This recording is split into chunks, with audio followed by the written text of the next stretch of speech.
말씀은 빌립보서 3장 1절에서 9절 제가 봉독하겠습니다. 빌립보서 3장 1절에서 9절 말씀입니다.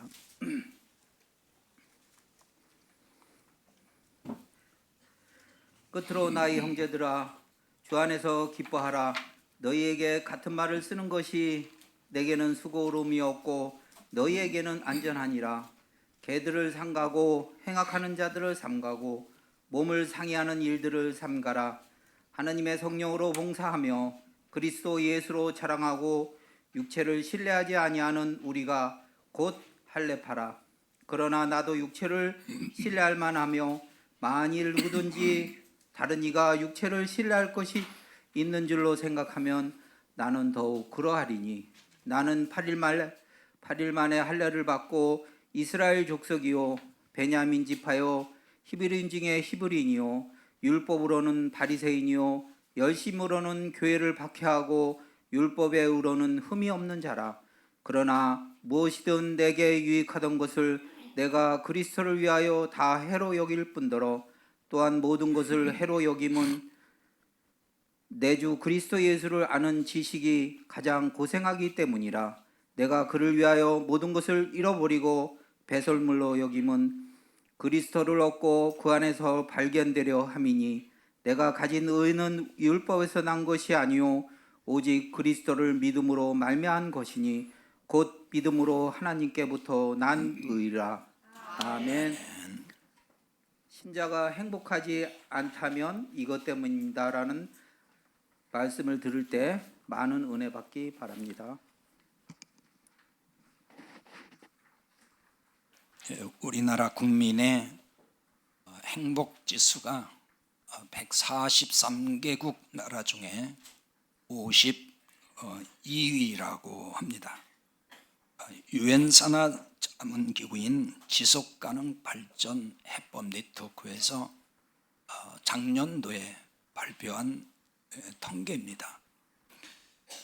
우리나라 국민은 아시다시피 참 잘 사는 나라에 있습니다. 다 정말 부유하게 풍족하게 대부분은 잘 살고 있음에도 행복지수는 매우 낮습니다. 우리나라 국민이 경제적으로 잘 살고 있음에도 왜 이렇게 행복지수가 낮을까요? 전문가들은 여러 가지 이유를 분석을 해서 내놓기도 합니다. 그리고 행복하게 살려면은 이렇게 하라 저렇게 하라 각각의 어떤 해법을 제시하기도 하죠. 이 문제는 우리 그리스도인들입니다. 세상 사람들이 어떻게 느끼든지 어떤 마음을 갖는지 그것도 중요하겠지만은 우리 그리스도인들이 과연 행복할까 하는 겁니다. 하나님의 자녀라고 말하는 우리는 과연 행복지수가 높은 가운데 살고 있는가? 또 우리는 행복한 신앙생활을 하고 있을까? 이런 부분입니다. 여러분은 행복하십니까? 아니에요? 아멘. 행복지수가 아마 여러분들은 높을 것 같은데요.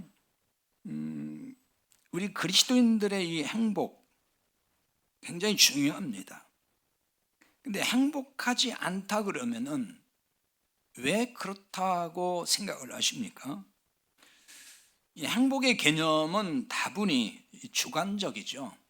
그래서 그 행복을 정의하기가 쉽지는 않습니다. 그러나 이제 오늘 본문 말씀에서는 누가 행복할 수 있는지 이거를 잘 보여줍니다. 역으로 보면은 신자가 행복하지 않은 이유를 알게 해줘요.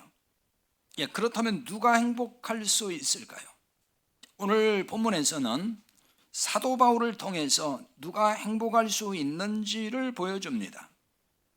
본문 말씀에서 행복한 사도 바울을 만나볼 수가 있어요.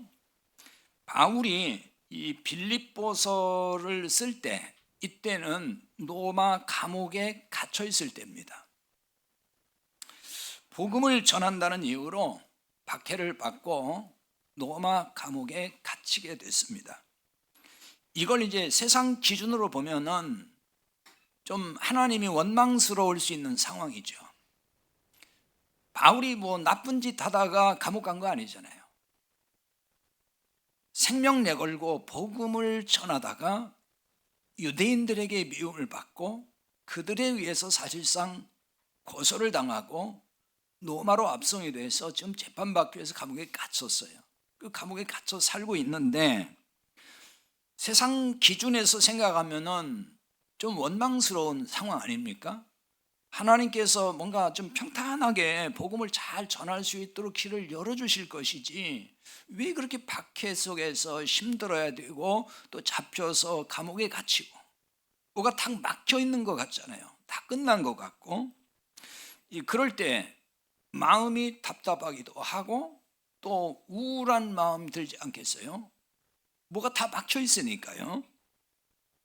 근데 바울은 이런 상황인데도 기뻐하고 있다는 거예요. 빌립보서를 일명 기쁨의 서신이라고도 합니다. 4장밖에 없는 짤막한 서신서인데 무려 여기에 기쁨 혹은 기뻐하라 이런 그 기쁨과 관련된 단어가 한 17번이나 나오고 있어요. 바울은 바로 이 서신서에서 자신의 기쁨을 또 이렇게 드러냅니다. 오늘 1절만 봐도 끝으로 나의 형제들아 주 안에서 기뻐하라 이렇게 하죠. 주 안에서 기뻐하라. 바울 자신은 기뻐하지 않으면서도 빌립보 신자들에게만 기뻐하십시오 이렇게 얘기를 했을까요? 바울이 자신이 기뻐하기 때문에 자신이 지금 기쁨이 있기 때문에 빌립보 신자들에게도 기뻐하라 이렇게 이야기를 할 수 있는 겁니다. 네, 현실에서 보면 말씀드렸듯이 바울도 그렇고 빌립보 교회 신자들도 그렇게 기쁠 수 있는 상황은 아니에요. 바울은 지금 감옥에 갇혀 있어요. 빌립보 교회 신자들은 그 시대의 모든 교회가 그랬지만은 박해하에 있습니다. 핍박이 심합니다. 그로 인해서 가난하게 살고 때로는 병들고 때로는 숨어 살아야 되고 뭐 여러 가지 형용할 수 없는 문제가 수없이 많아요. 현실로 보면 너무너무 힘들어요. 기뻐할 형편이 아닌 거죠. 박해로 인해서 이렇게 힘들고 고난 중에 살고 있어요.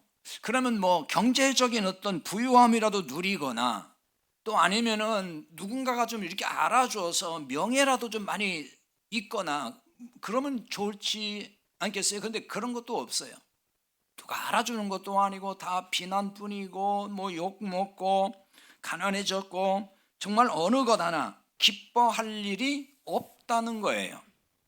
하지만 바울이 기뻐하고 있다는 것은 무엇을 의미할까요? 현실은 이런데 기뻐하고 있거든요. 그 기뻐하고 있다는 것을 바꿔 표현하면은 행복하다는 말입니다. 행복하면 기쁨은 자연스럽게 따라오기 때문이에요. 행복한 사람이 기쁘지 않은 사람이 있을까요? 행복한 사람은 당연히 기쁨이 있어요. 기뻐하죠, 항상. 그러면 어떻게 이러한 행복과 기쁨이 있는 사람이 된 것일까요? 자, 1절 보신 대로 주 안에서 기뻐하라. 여기에 답이 있어요. 주 안에서라는 말은 사도 바울이 매우 자주 쓰는, 즐겨 쓰는 용어입니다. 바울 서신은 주 안에서, 그리스도 안에서 뭐 이 말이 자주 나와요. 자주 쓰는 말이에요. 그러면 누가 주 안에 있는 사람일까요? 예수님을 믿고 구원받은 사람이에요. 구원받은 사람은 전부 주 안에 있는 사람인 거예요. 여러분이 예수님을 믿고 구원받았다면 주님 안에, 그리스도 안에 있는 사람인 거예요. 근데 이렇게 믿음으로 구원받아서 주 안에 있는 사람에게 주어지는 엄청난 특권이 있어요. 그것이 뭐냐면 로마서 8장 1절에 말씀한 대로 그러므로 그리스도 예수 안에 있는 자에게는 결코 정죄함이 없나니, 바로 이거예요. 결코 정죄하지 않는다는 거예요. 하나님은 예수님 안에 있는 사람에게는 결코 정죄하지 않는다, 죄인이라고 하지 않는다는 거예요. 하나님이 예수님을 믿는 자의 모든 죄를 용서하셨기 때문이에요. 그리고 의롭다라고 인정하셨어요. 그래서 결코 너는 죄인이야 이렇게 이제는 하지 않는다는 겁니다. 여러분 생각해 보세요. 이게 보통 일입니까? 얼마나 큰 특권입니까? 바울은 여기서 자신의 참 모습을 발견하게 됐어요. 내가 누구인가? 자신의 진정한 정체성을 찾았단 말입니다. 여기서. 그래서 9절에 다시 보면은 그 안에서 발견되려 하매니라는 말이 있죠. 그 안에서 발견되려 한다. 이거는 바울이 그 안에서, 예수 안에서 자신의 참모습을 찾았다는 얘기를 하는 거예요. 그러니까 자신의 참모습을 발견한 곳이 어디냐면은 그 안에서, 그리스도 안에서 발견했다는 거예요. 예수님 안에서 자신을 발견하게 됐는데 여기서 발견되려 하매니 이렇게 돼 있어서 마치 앞으로 발견되려고 한다 이렇게 읽힐지 모르지만은 그게 아닙니다. 이거 과거형이에요. 그리고 수동태로 되어 있어요. 원문에는. 따라서 정확히 말하면은 예수님이 바울의 참모습을 찾아줬다 그런 뜻인 거예요. 자기가 노력해서 자기 모습을 찾은 게 아니에요. 예수님이 찾아주셨다는 얘기예요.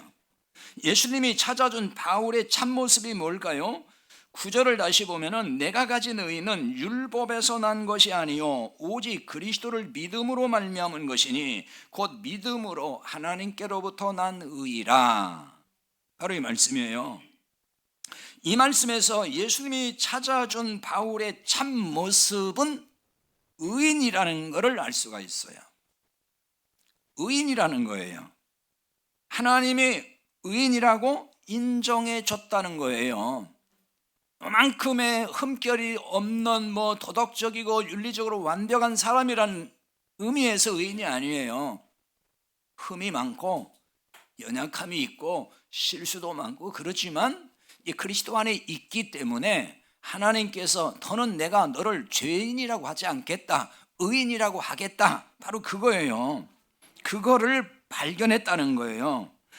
바울이 자신의 참 모습을 바로 보게 됐다는 게 이거예요. 그러니까 의인이라는 이 정체성을 예수님이 찾아주셔서 그걸 자신이 보게 됐다는 겁니다. 그러므로 기쁨의 사람이 되었다는 얘기예요. 여러분, 죄인이 의인 되었으니까 얼마나 기쁜 일입니까? 별거 아닌 겁니까? 아니 그냥 다 누구나 그렇게 해준다는데 뭐가 그렇게 기뻐요? 그게 돈이 돼요? 뭐가 돼요? 이러는 거예요? 이건 엄청난 거예요. 왜냐하면요, 잘 생각해 보세요. 인간이 의인 됐다는 얘기는 그 인간의 어떤 궁극적 질문에 대한 답이거든요. 그게. 그럼 인간의 궁극적 관심이 뭘까요? 부자 되는 거고 성공하는 거고 그런 걸까요? 물론 그런 것이 자신의 궁극적인 어떤 인생의 목적이기도 하고 문제라고 생각할지 모르지만 인간이 피할 수 없고 속일 수 없는 궁극적인 그 문제가 뭐냐면 죽음이에요. 죽는 문제예요. 인간의 최대 관심사는 죽음이라고요. 그래서 사람들은 어떻게 해요? 안 죽고 싶어 하잖아요. 오래 살려고 애를 쓰잖아요. 지금 이것도 좋다면 몸에 좋다면 또 먹고 이것도 먹고 계속해서 그냥 건강하게 오래오래 살고 싶잖아요. 그래서 새해가 되면 올해도 건강하게 오래오래 사세요. 장수무강 이런 거 많이 얘기하잖아요. 덕담으로. 그건 인간의 어떤 본성이기도 하고 본능이라고도 할 수 있겠죠. 그냥 오래오래 살고 싶은 거. 늙으면 죽어야 돼. 이건 다 거짓말이에요. 다 오래 살려고 애를 쓴다니까요. 근데 왜 죽음이 사실 사람들에게 관심이 되고 그게 그렇게 두려움으로 다가올까? 왜 그럴까요? 그렇죠. 죽고 끝나는 게 아니라는 것이 있어요. 그걸 안 믿더라도, 믿지 않는다고 말을 하더라도 그게 또 마음속에 자리 잡고 있어서 두려움이 되는 거예요. 또 실제 있다면 또 어떻게 되는 거지? 이런 거 있잖아요. 두려움이 있는 거예요, 전부 다. 근데 그게 또 왜 두렵냐 그러면은, 사람은 죄가 있으면 벌을 받는다는 생각이 다 있어요. 그러니까 죄인으로 죽으면 지옥 간다는 어떤 두려움, 죽음 이후에 벌 받을 것이라고 하는 그 두려움을 누구나 다 가지고 있다고요. 그래서 죄인으로 죽는 것이 굉장히 두려운 거예요. 그래서 사람들이 뭔가 좀 착하게 살아보려고 하는 게 그런 거잖아요. 자기가 죄를 더 지을수록 뭔가 그걸 상쇄하기 위해서 선한 일을 많이 하는 사람이 있어요. 그럼 그걸로 좀 덮어질까 봐서. 근데 그걸로 덮어지는 게 아니잖아요. 그러니까 사람이 죽을 때 죄인으로 죽는 게 아니고 의인으로 죽는다고 하면은 그게 궁극적 질문에 대한 답이 되는 거라고요. 의인으로 죽을 수 있게 된 것, 사도 바울이 바로 그걸 찾은 거예요. 발견한 거라고요. 그러니까 인간의 가장 큰 문제를 해결받은 것이 바로 그거예요. 그러니 이보다 더 기쁜 일이 있을까요? 깨닫고 보면은 이보다 더 본질에서 기쁜 일은 없어요. 바울은 예수님을 만나기 전에는 율법에서 자신의 참모습을 찾았습니다. 이를 보여주는 말씀이 오늘 본문 5절과 6절이에요. 거기 볼까요? 나는 8일 만에 할례를 받고 이스라엘 족속이요 베냐민 지파요 히브리인 중에 히브리인이요 율법으로는 바리새인이요 열심으로는 교회를 박해하고 율법의 의로는 흠이 없는 자라. 바로 이 말씀이에요. 바울이 예수님 만나기 전에 의지했던 거, 또 자랑스러웠던 거, 뭔가 뽐내고 싶었던 거, 그걸 여기 다 담고 있어요. 8일 만에 할례를 받고 이 율법에 따라 정확하게 할례 받았다는 얘기고요. 이스라엘 족속이요. 바울은 이스라엘 사람인 거 다 알아요. 근데 굳이 이스라엘 족속 꺼냈을까요? 이스라엘은 야곱의 이름이에요, 원래. 야곱이 이스라엘로 바뀌고 그것이 민족적 이름이 됐어요. 그러니까 여기서 이스라엘 족속이라고 하는 까닭은 지금 언약 백성임을 강조하는 거예요.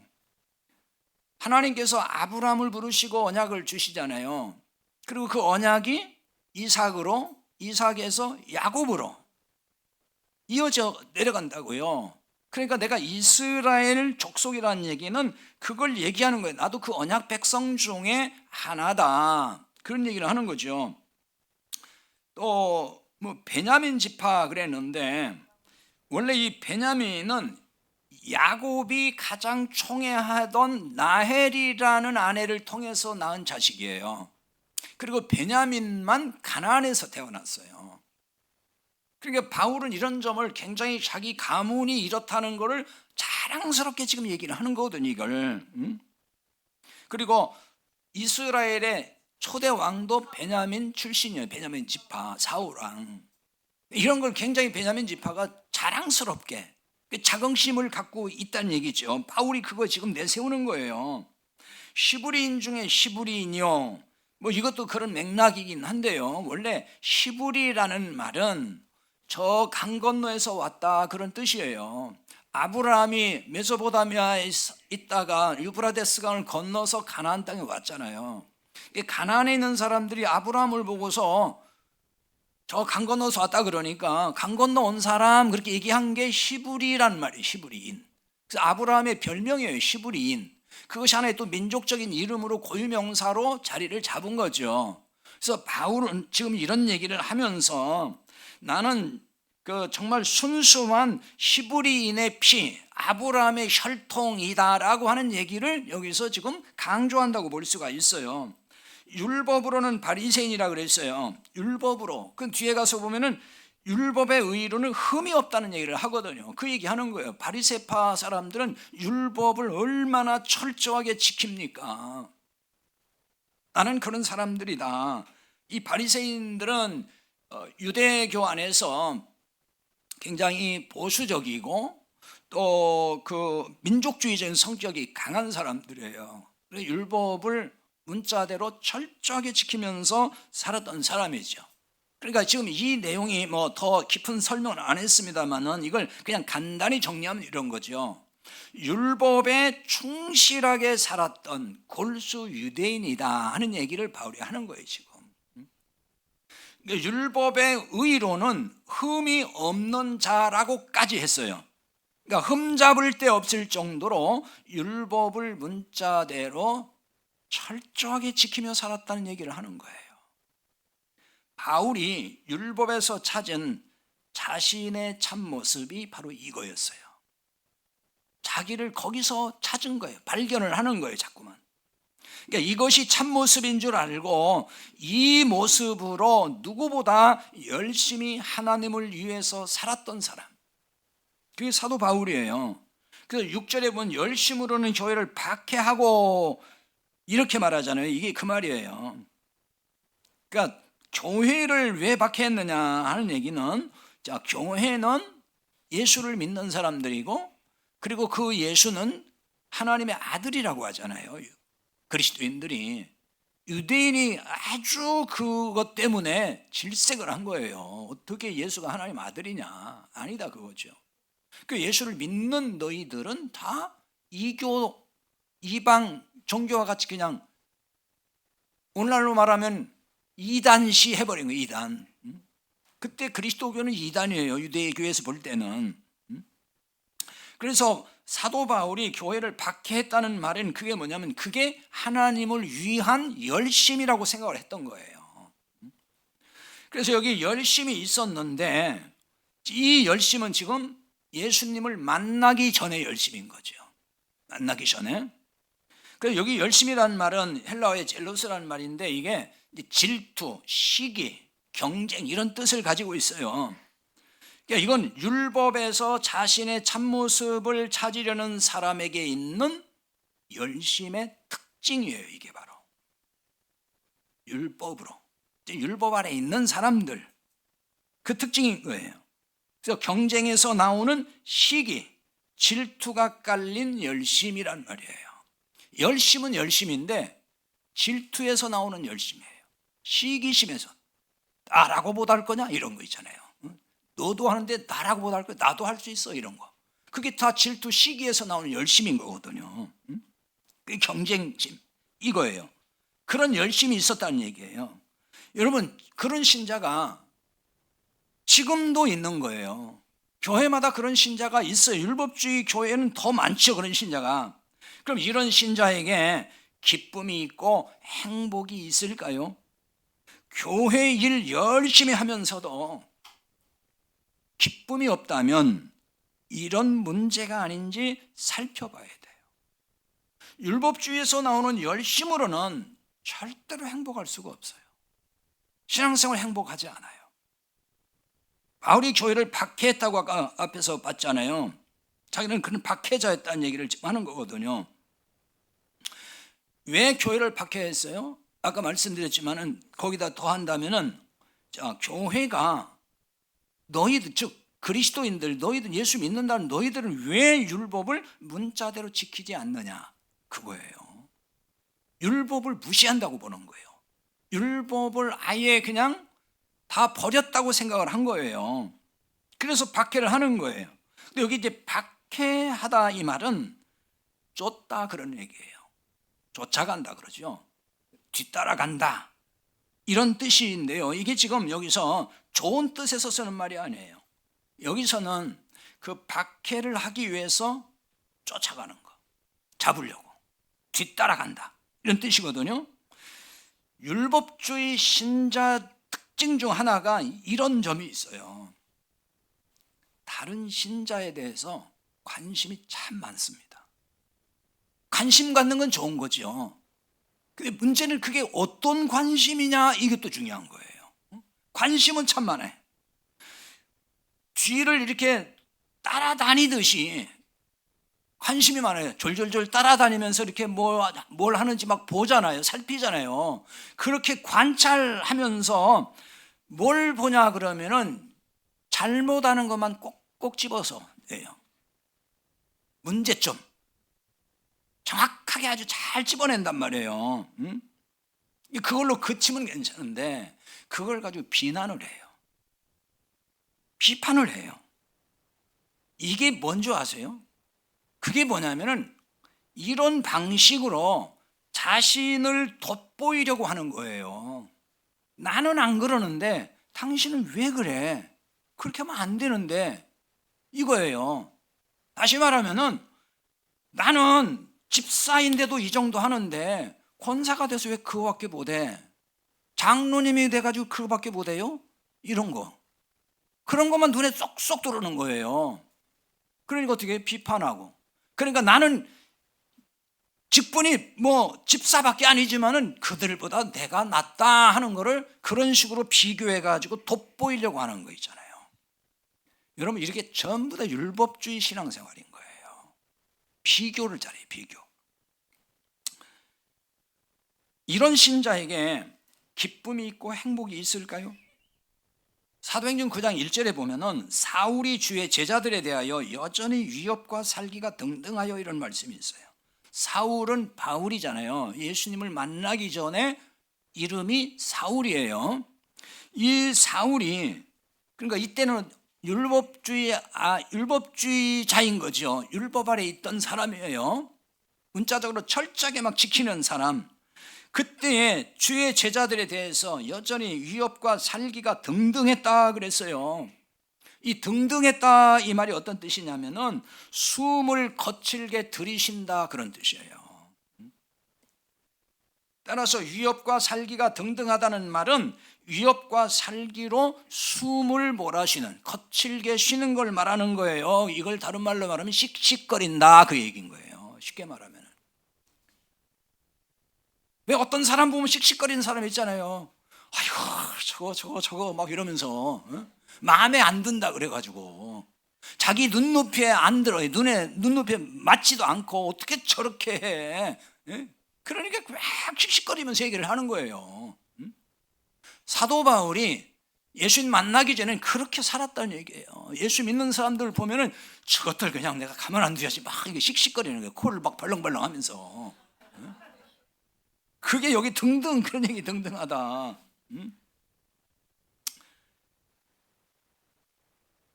미움이 가득해서 씩씩거리는 거. 그럼 이런 사람에게 이런 신자에게 무슨 기쁨이 있고 무슨 행복이 있겠습니까? 여러분 미움이 마음에 자리 잡아서 늘 씩씩거리는 상태가 된 사람은 기쁨 없어요. 행복할 수 없어요. 이렇게 참된 기쁨도 행복도 없이 살았던 사람이 사도 바울이었다고요. 예수님 만나기 전에 율법 아래 있을 때. 근데 예수님이 바울의 참모습을 찾아주셨어요. 그 참모습이 뭐냐면 율법의 행함으로 의롭게 되는 게 아니라 믿음으로 의롭게 된 그 모습, 그것을 보게 했다는 거죠. 여기서부터 놀라운 변화가 일어났어요. 자신의 참모습을 찾을 때 나타나는 변화입니다. 자신의 참모습을 찾게 될 때에 어떤 변화가 나타났을까요? 7절과 8절이 그걸 보여줍니다. 오늘 본문에 7절 8절 볼게요. 그러나 무엇이든지 내게 유익하던 것을 내가 그리스도를 위하여 다 해로 여길 뿐더러 또한 모든 것을 해로 여김은 내 주 그리스도 예수를 아는 지식이 가장 고상하기 때문이라. 바로 이 말씀이에요. 내게 유익하던 것을 다 해로 여겼다고 하잖아요. 해로 여겼다 할 때 그 해라는 말은 이게 손실이란 데 손실, 손해.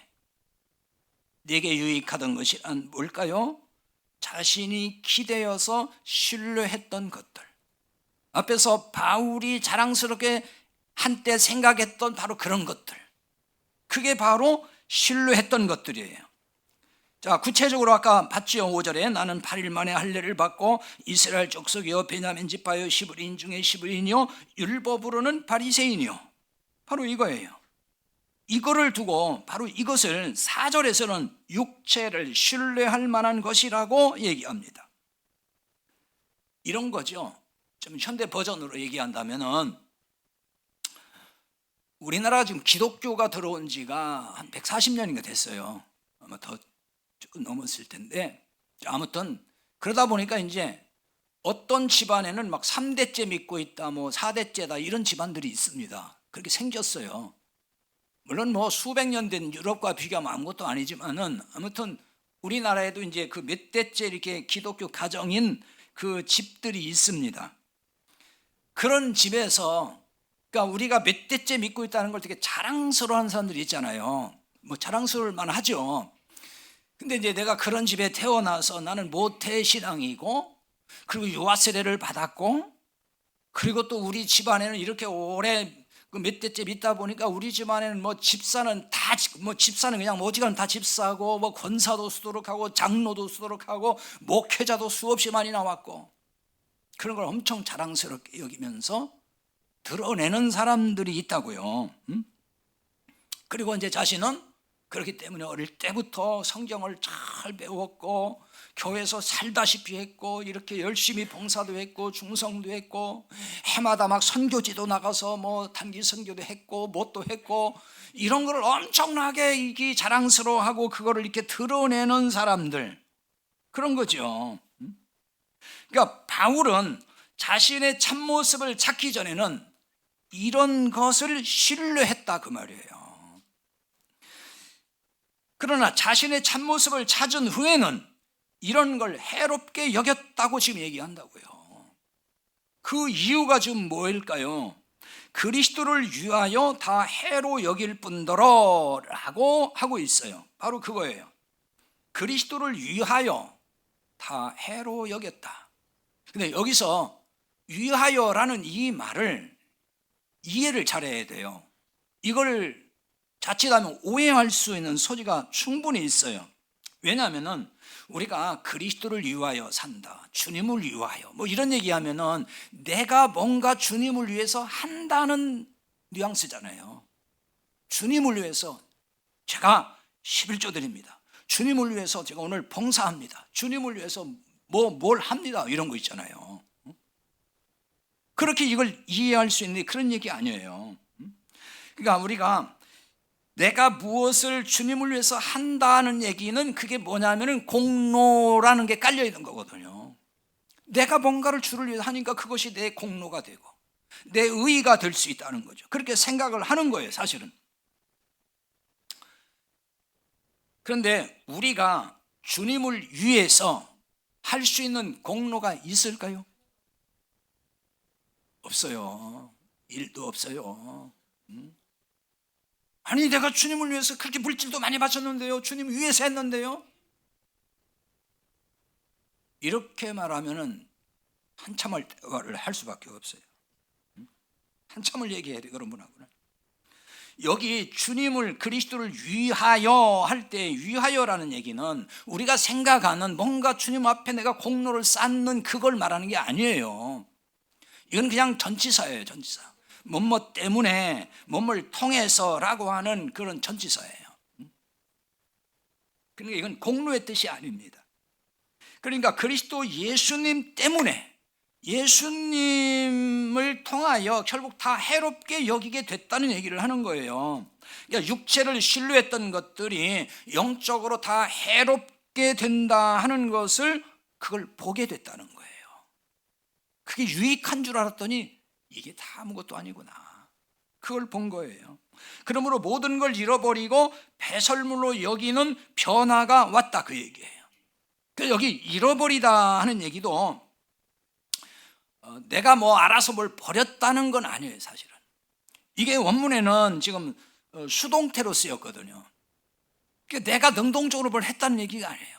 버릴 수밖에 없었다. 그래서 이 뜻이 뭐냐, 손해를 입다 그런 얘기예요. 손해를 입었다. 좀 구체적으로 말하면 예수님이 바울에게 손해를 입혔다는 얘기예요. 놀랐죠? 예수님이 무슨 손해를 입히겠어요? 그런 생각 들죠? 무슨 손해를 입혔을까요? 이런 얘기예요. 그러니까 바울이 유대교에서 요즘 말로 말하면 정말 잘 나가는 사람이었다고요. 승승장구하던 사람이에요. 그런데 그동안 이렇게 육신적으로 누렸던 것들, 잘 나가서 잘 누렸던 것들을 다 이제는 잃어버리게 됐다는 거예요. 그걸. 그동안 쌓은 세상 권세, 명예, 물질 등 이거 다 잃어버렸다는 얘기예요. 그럼 세상 기준으로 보면은 이게 얼마나 큰 손실이고 손해를 본 겁니까? 세상 기준으로 보면 그렇단 말이에요. 세상 기준에서는 그것들을 그냥 영원 무공토록 붙들고 잡고 그걸 누리며 가야 복 받았다 그러잖아요. 근데 바울은 그걸 다 잃어버렸어요. 아니, 손해를 그냥 당했어요. 왜요? 예수님을 믿음으로 이렇게 된 거예요. 예수님을 믿음으로. 이런 얘기하면 믿을 마음 싹 사라지죠. 그럼 예수님은 내가 왜 믿지? 이런 생각 들 수 있다고요. 바울이 지금 이런 말을 쓰는 것은 예수님이 원망스러워서 하는 것일까요? 그 말이 아니에요. 예수님 만나기 전에 신뢰했던 것들에 대한 시각이, 그 관점이 완전 바뀌었다는 뜻으로 하는 말이에요, 지금. 다시 말하면 자신의 의와 공로를 쌓기 위해서 의지했던 것들, 그것을 보는 시각의 변화가 왔다는 얘기예요. 이런 것들이 예수님 만나기 전에는 다 뭘로 보였냐면 보물로 보였어요. 너무나 귀한 걸로 보였다고요. 그래서 그걸 자랑스럽게 얘기할 수 있는 거. 나는 적어도 이런 사람이고, 나는 이런 배경에 있는 사람, 나는 이렇게 가진 사람이고, 내가 이렇게 열심히 있었던 사람이고, 그걸 아주 자랑스럽게 여겼단 말이에요. 보물로 여겼다고요. 그러나 예수님을 만난 후에는 보물로 보였던 그것이 배설물로 보였다는 거예요. 배설물이 뭐예요? 똥이지, 똥. 이렇게 관점이 바뀌면서 모든 걸 배설물로 여길 수밖에 없었다는 얘기예요. 그 대신 예수님이 보물이라는 걸 알게 되었습니다. 그래서 8절 중에 이렇게 하죠. 내 주 그리스도 예수를 아는 지식이 가장 고상하기 때문입니다. 여기 그리스도 예수를 아는 지식이 그랬죠. 아는 지식이라는 얘기는 단순히 정보를 내가 습득했다, 정보를 통해서 뭔가 내 머리에 알고 있다는 얘기를 하는 게 아니에요. 여기서 말하는 이 지식이란, 아는 지식이란 얘기는 연합을 통해서 경험으로 안다는 뜻이에요. 성경에서 말하는 지식은 그런 개념의 지식이에요. 다시 말하면 남녀가 결혼해서 서로를 아는 거, 그걸 말하는 거예요. 결혼 전에는 알긴 알잖아요. 남자가 어떻게 생기고 여자가 어떻게 다 알잖아요. 그걸 정보로 안다 그러는 거예요. 근데 결혼해서 연합이 되면은 경험을 통해 알잖아요. 그걸 말하는 거라고 지금.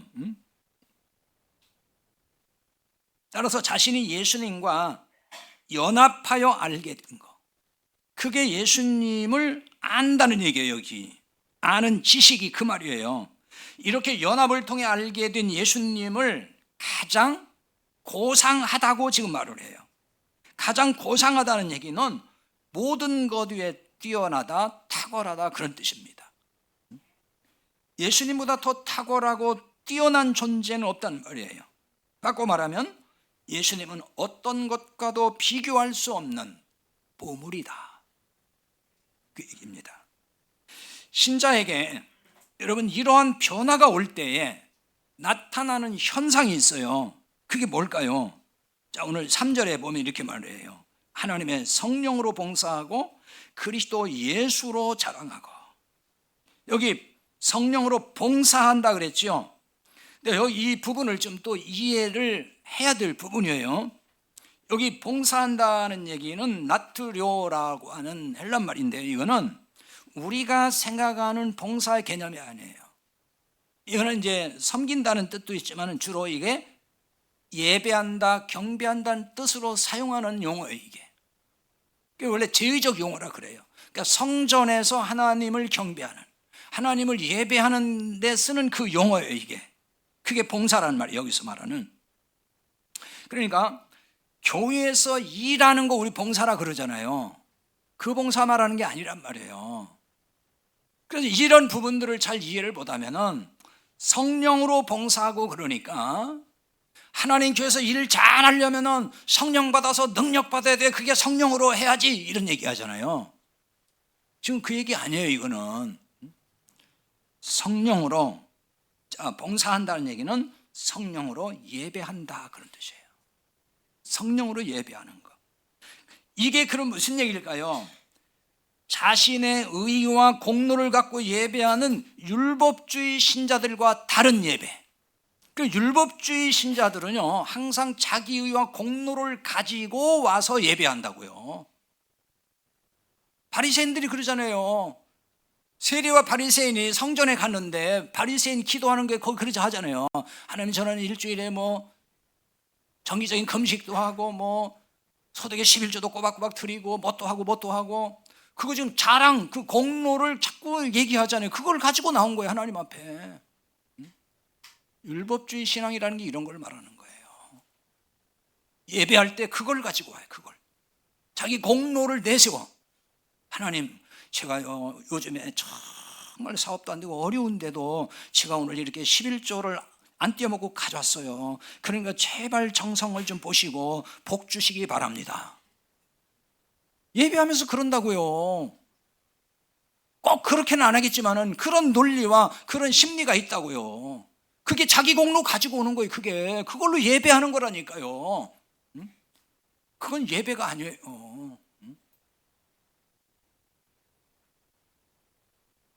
성령으로 예배한다는 얘기는 성령이 임한 자가 드리는 예배를 말하는 거예요. 그런 사람은 받은 은혜로 인하여 드리는 예배예요.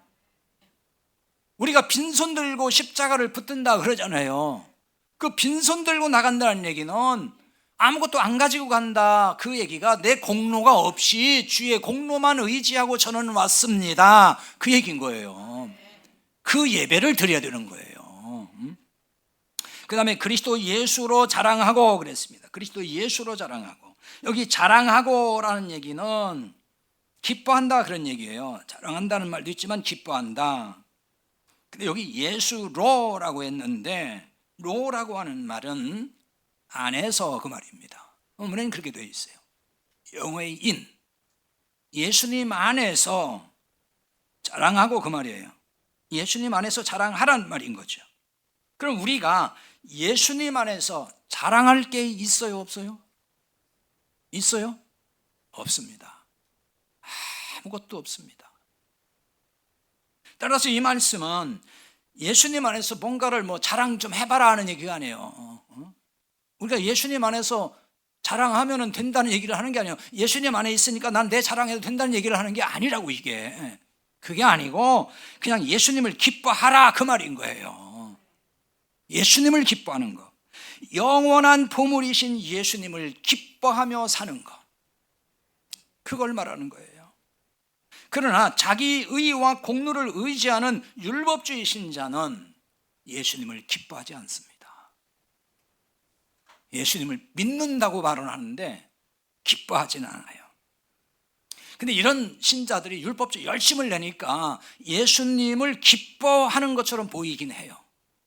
사실은 기뻐하지 않아요. 실상은 그렇지 않아요. 그 대신 뭘 기뻐하느냐? 자기 의와 자기 공로를 기뻐해요. 그걸 자랑스러워하는 거예요. 뿌듯하게 생각하고 그걸 가지고 예배하면서 그거 기뻐하고 있다니까요. 그래서 나는 이렇게 했어. 오늘 하나님이 내가 이렇게 했고 이렇게 잘 살았으니까 기뻐해 주실 거야.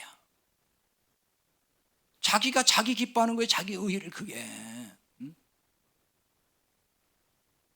그래서 이런 분들은 예수님을 기뻐하는 게 아니고 하나님이 주시는 어떤 복, 그거 기뻐하고 그걸 고대한다고요. 자기 공로, 자기 의를 내세워서 하나님께 뭔가를 달라고 요구해요. 하나님, 제가 이렇게 열심히 했으니까요, 저한테 이런 복 주세요가 그 말인 거예요. 자기 의의 공로를 가지고 와서 하나님께 뭔가 얻으려고 하는 거. 하나님이 주시는 건 다 선물이거든요. 근데 그거를 내 공로로 좀 얻어내겠다는 그 신앙생활. 많은 신자가 그렇게 신앙생활을 하고 있잖아요. 그래서 공로를 쌓으면 하나님이 기뻐하셔서 복을 주신다고 그렇게 말을 하고 믿고 있어요. 하나님 앞에서 내가 공로를 쌓고 열심히 뭔가하면은 하나님이 기뻐하셔서 그 사람이 그래서 구원도 받는 것이고 복을 받는 거다, 이런 얘기 있잖아요. 이렇게 가르치고 부추기는 자들이 바로 율법주의자들이라고 하는 거예요. 특히 율법주의 목회자들이 이렇게 부추긴다고요. 근데 오늘 말씀에는 이들을 삼가라고 말씀을 하셔요. 2절의 말씀이에요. 개들을 삼가고 행악하는 자들을 삼가고 몸을 상해하는 일을 삼가라. 바로 이 말씀이에요. 여기 삼가라 하는 얘기는 원뜻은 그냥 단순히 이제 본다는 의미로만 쓰는데, 근데 이거는 그냥 보는 게 아니고 관찰하는 거예요. 자세히 살펴보는 거, 주의를 기울여 보는 거, 그런 뜻입니다. 단순히 본다는 게 아니에요. 그래서 알아차리고 인지하는 능력, 뭔가를 보면서 그냥 현상만 보는 게 아니고 거기서 뭔가를 알아차려요. 그래서 뭔가 인지 능력이 생겨요. 어떤 것에 대해서 이처럼 관찰하여 인지하는 능력이 있어야 할까요?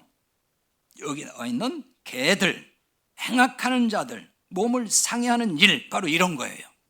이런 것들을 단순히 그냥 흘려보내지 말라는, 그냥 보지 말라는 거예요. 이게 뭔가 하고서 정확히 그걸 인지해야 된다는 거예요.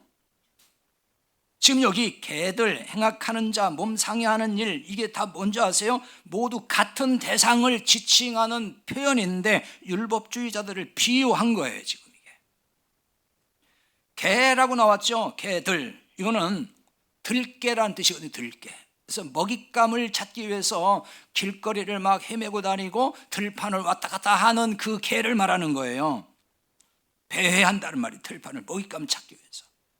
율법주의자들이 당시 예수 믿는 사람들 박해하고 잡아가지고 뭔가를 이렇게 하려고, 나쁜 짓을 하려고 하는 그 행위, 율법주의자들을 지금 개로 비유한 거예요. 지금 행악이란 말이 나왔죠. 이건 악한이란 뜻이거든요. 역시 율법주의자들의 미혹을 악행이라고 하는 거예요. 악하다. 몸을 상해하는 일이 나왔는데, 이 몸을 상해한다는 얘기는 개역 성경, 전의 성경이죠. 그거는 손할례당이라고 번역을 했어요. 우리 지금 성경은 몸을 상해한다. 그 상해한다는 말이 뭐냐면 절단이란 뜻이에요. 훼손한다. 할례, 손할례라고 그래서 번역을 했어요. 전의 성경이. 할례라는 얘기는 남성 생식기 표피를 잘라내는 거잖아요. 그 얘기를 하는 거예요. 지금 자른다, 절단하는 거. 따라서요, 이 얘기가 다 뭐냐면 모두 율법주의자들을 묘사하는 내용이에요. 그런 용어입니다. 율법주의자들이 무슨 나쁜 짓을 하기에 뭐 개들이라 그러고 행악자들이라고 했을까요? 너무 좀 과격한 표현 같지 않습니까? 아니 뭐 그 사람들 좀 조심해 이러면 될 걸 개들이라고 했단 말이에요. 사도 바울이 행악자들 그러고. 제가 막 그렇게 얘기하면은 엄청 비난할 거예요. 여러분조차도. 아유, 우선 언어 순화 좀 하세요. 어떻게 막 그렇게 쌍소리 합니까? 이 개란 말이 욕이에요. 우리나라도 그러잖아요. 사도 바울이 이렇게 하고 있다고요. 이게 얼마나 심각한지를 보여주는 거라고, 이게. 이들이 그 당시에. 자, 이들이 왜 이렇게 행악자, 나쁘다고 얘기하는 걸까요? 이들은 율법의 행함이 따라야만이 구원받고 복을 받는다는 말을 하는 자들이거든요. 근데 이게 뭐가 그렇게 나빠요? 이럴 수 있어요. 근데 왜 이게 나쁘냐면은 이런 주장은 값없이 주시는 하나님의 은혜를 거부하는 것이기 때문에 그런 거예요. 그걸 악행이라고 한다고요. 하나님의 은혜면 충분한데 인간의 의와 공로를 보태라는 주장을 한다고요. 오늘날도 그러잖아요. 믿기만 해서 되는 거 아니라고. 율법의 행함이 있어야 된다고 자꾸 그 얘기하잖아요. 그러니까 이것이 바로 은혜를 거부하는 것이고 은혜를 반대하는 것과 같다는 거예요. 그러니까 이것은 단순한 악행 정도가 아니라 십자가의 원수가 된다는 거예요. 그 골로새 오늘 빌립보서 3장을 다 읽지 않았는데 밑으로 쭉 가서 18절에 보면은 거기 이렇게 나와 있어요. 여러 사람들이 그리스도의 십자가의 원수로 행하느니라. 십자가의 원수라고 한다고요. 그런데 오늘날 한국교회 이런 현실에 대해서 그걸 보고 이게 십자가의 원수로 행하는 겁니다 이렇게 말을 할까요? 이런 말 하는 거 들어봤습니까? 이런 말 안 하죠. 한국교회 이런 말 안 해요. 근데 사도 바울은 하는 거예요. 그거 다 십자가의 원수다. 그럼 또 이게 한국교회가 뭐가 그렇게 잘못됐어요? 또 이럴 사람이 있겠죠. 율법주의가 잘못됐다는 거예요. 율법주의. 그러니까 다시 말하면 예수 믿지 말라고 하는 건 아니에요. 믿되 율법의 행위를 보태야 내가 된다. 구원도 받고 복 받는다. 그걸 얘기하는 거라고 지금. 그게 악행이라고 한다고 지금 사도 바울이. 행악자다. 원수다. 십자가의 원수. 근데 한국교회는 이런 말 안 한다고요. 그런 말을 하면은 아니 한국교회가 뭘 이렇게 잘못했냐고 또 이런 얘기를 한다니까요. 이런 자들을 삼가라고 하잖아요. 자, 삼가라. 이런 자들을 삼가라. 그러면은 어떤 반응 보이겠어요? 이렇게 말하면은 오히려 아주 그냥 잡아먹을 듯이 달려들 거예요. 왜 다른 교회 다 욕하냐고 이런 얘기 한다고요. 그렇잖아요. 솔직히 엄청 공격을 받죠. 여러분, 우리가 행복하지 않은 신앙생활을 하고 있다면은 무엇이 문제인지를 진단해야 돼요. 무엇보다 율법주의에서 벗어나지 못했기 때문은 아닌지를 살펴야 된단 말이에요. 행복하지 않은 신자의 가장 큰 이유는 율법주의 신앙이에요. 율법주의에 대한 설교를 이제 자주 하다 보니까 아마 여러분 중에는 좀 그만 좀 했으면 좋겠다. 좀 식상하다. 맨날 그 소리냐. 저 목사는 할 얘기가 그거밖에 없냐. 이럴지도 몰라요. 율법주의에 대한 개념이 잘 정리가 안 된 분들은 굉장히 불편할 수도 있고 그리고 그게 불평거리가 될 수 있어요. 왜냐하면 그 말이 불편하게 들려요. 불편하게. 그런데도 율법주의 문제를 자주 언급하는 이유는 왜 그러겠어요? 이게 너무나 중요하기 때문에 그런 거예요. 왜냐하면 이 문제가 해결이 안 되면 복음을 제대로 몰라요. 그리고 한국교회가 너무 깊이 뿌리 박혀 있어요. 이게 편만에 있고. 자, 2절 중에 이렇게 말씀해요. 너희에게는 같은 말을 쓰는 것이 내게는 수고로움이 없고 너희에게는 안전하니라 이렇게 나와 있어요. 이걸 3번으로 볼게요. 내가 같은 말을 되풀이해서 쓰는 것이 내게는 번거롭지 않고 여러분에게는 안전합니다. 바울이 같은 말을 지금 되풀이한다고 말을 해요. 사도 바울이 늘 되풀이하듯이 언급하는 것 중에서 핵심이 뭐예요? 율법과 복음이에요. 바울은 항상 그 얘기를 해요. 율법과 복음을 다양한 시각으로 반복적으로 가르치고 깨우쳐요. 그걸 통해서 초대교회 성도들을. 이렇게 같은 말을 되풀이하는 이유는 신자들의 안전 때문이라고 바울이 얘기를 한다고요. 안전하다 이 말은 확고하다는 뜻이에요. 견고하다 이런 뜻입니다. 복음에 확고하게 서 있어야만이 율법주의의 미혹을 받아도 흔들리지 않는다는 거예요. 그래 영적으로 안전하다는 말이에요. 그동안 율법과 복음에 대해서 참 설교를 제가 많이 하고 있습니다. 하지만 아직도 깨닫지 못하고 율법의 행위에 의지하는 분들이 있어요. 아직도. 근데 다 모를 거예요. 아니라고 부인할지는 몰라요. 그러니까 이런 분들은 율법의 행함에서 자신의 신앙 정체성을 찾으려고 해요. 거기서 율법의 행위를 통해서 나를 발견하려고 한다 그 말이에요.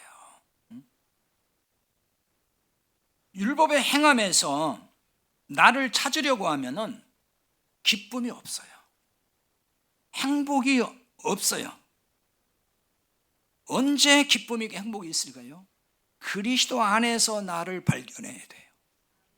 예수님 안에 있는 나를 찾아야 된단 말이에요. 이 말이 너무 추상적이고 뜬구름 잡는 말로 들립니까? 이런 분들은 심각하게 고민을 해보셔야 돼요. 심각하게. 이런 분들이 있다면 그동안의 신앙생활을 다 내려놓고 원점에서 시작을 해야 돼요. 그동안의 교회 생활이 율법주의 신앙생활이었다는 증거이기 때문에 그래요. 그게 그런 증거예요. 그러니까 이 점을 겸손히 인정을 해야 돼요. 부정하기 싫어도 인정하고 버려야 되는 겁니다. 그런데 사람은 인정하기 싫거든요. 내가 왜 잘못했어? 난 잘 믿었는데. 율법주의 신앙생활을 열심히 했어요. 그런데 그거 부정하기가 싫어요. 그걸 부정해야 내려놓을 수 있는데 그냥 나는 잘했다는 거예요, 그동안에. 그렇게 되면 복음을 깨닫기 어려워요. 왜? 그걸 붙들고 있으니까. 여전히 그걸 통해 나를 찾는 거잖아요. 지금 내 정체성을 거기를 통해서 이렇게 투영하는 거잖아요. 내가 그동안 열심히 했는데 이것 가지고. 그게 배설물이라고 하는 거지, 바울은. 이런 말씀이 뭔지를 깨달아야 돼요. 왜 그런 얘기를 할까? 그러니까 자신의 과거에 열심히 있었던 이거 붙들고 있는 한은 자신의 참모습을 발견할 수 없다, 그 말이에요. 여러분, 나는 누구인가? 이런 질문을 해야 돼요, 항상. 그리고 답을 해야 됩니다. 그리스도 안에 내가 있는가? 이 말은 은혜 안에 내가 있느냐, 그 말이거든요. 그리스도 안에 내가 있는데 기쁘지 않은가요? 행복하지 않나요? 그리스도 안에 있다면서요. 제발 그리스도 안에 있는 나를 발견해서 기쁨과 행복으로 충만할 수 있기를 바랍니다.